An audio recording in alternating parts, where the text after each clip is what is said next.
When you upgrade from steel to gold nibs, are nib sizes equivalent? What differences can we expect? So I do get asked about like gold versus steel nibs quite a bit, especially if you're a newer pen user and you see there's such a price discrepancy between a steel nib and a gold nib.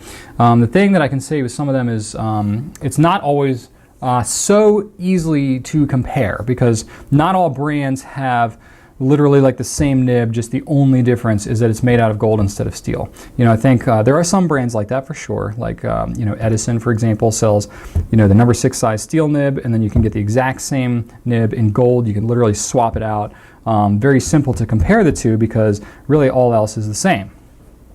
When you get into other brands like Pilot, for example, they have a Metropolitan, or like the per-nib, that nib that's used on those pens, they don't make an exact gold size equivalent of that nib. They have like a custom 74, they have something that's somewhat similar, but it's not like literally a direct swap. Or you have Lamy, for example, they have their steel nib, they have their 14 karat gold nib, which can be swappable with the steel, so that's somewhat of a comparison. But then their Lamy 2000 nib is really just a completely different design altogether. There's no steel version of a Lamy 2000 nib. So if you're looking at going like, I have a Safari and I'm looking to compare it to a Lamy 2000, it's really like, yes, you have gold as a factor in there, but the whole design of the nib is completely different, and the grind is different, so it's not always a direct comparison just with the nib material. So I'll try to nuance it a little bit here, but it's not always such a one-to-one. Really what you'll end up finding, the grind itself has to be looked at by model pretty much. If there's a nib type that's the same, like for Edison, for example, they have their steel and they have their gold nibs. Then you can look and say, okay, really there's much more of a direct comparison. So, with that, I usually find that the gold nibs tend to write a little wetter, tend to be a little broader, just all else equal, just because, if for no other reason. Because usually what you're dealing with gold is you have a little bit of spring, a little bit of give to it, and whenever you have a little bit of give, that if you're writing with any significant amount of pressure, it can open up those tines a little bit and increase the flow. So you end up with just a wetter writing experience. A lot of the reason why people like gold nibs is because it feels smoother. You don't necessarily have to press hard, so you can press a little bit lighter, and it gives a little spring, a little bounce to it, so it just feels a little better.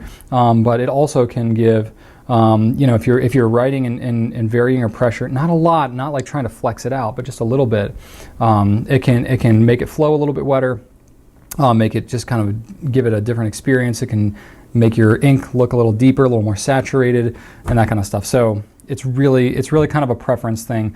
It's kind of like if you're playing tennis or golf or something like that. It's like if you're starting out playing tennis and you're using a $20 racket, okay, that's fine. If somebody gives you a $1,000 racket, are you going to be any better? Probably not. You're going to be like, oh, this is definitely a nicer racket, but is it going to make you play tennis any better? Probably not, or golf clubs or something like that. It's like if you are just kind of starting out and are not like really, really kind of refined in your understanding of how it feels, you're not going to notice as much of a difference, right? But if you have been using pens a lot and you have a really good sense of it, then you're going to appreciate it more. Or like if you're drinking a fine wine, like I literally can't tell the difference between a $20 bottle of wine and a $200 bottle of wine.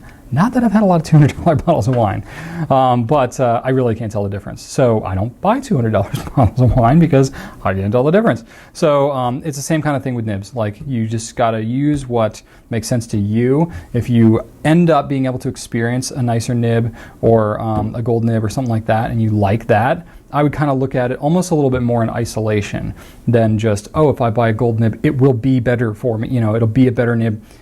Yes, probably, but not necessarily for everyone, which is why there's so many opinions out there. So it's for these reasons that there's so many different factors. What I both love and hate about the fountain pens is they can be individualized and personalized so much, but also it can be difficult to kind of sort it out and understand what is best for you. So that was a lot of the motivation behind the Nib Nook tool that we have on our site, is because literally it's like every pen model, every nib size is really kind of in its own league. And being able to have a standardized writing sample of all of them and compare them, I thought would be great. So that's why we do the Nib Nook and keep it updated. So check that out on our site if you really are curious.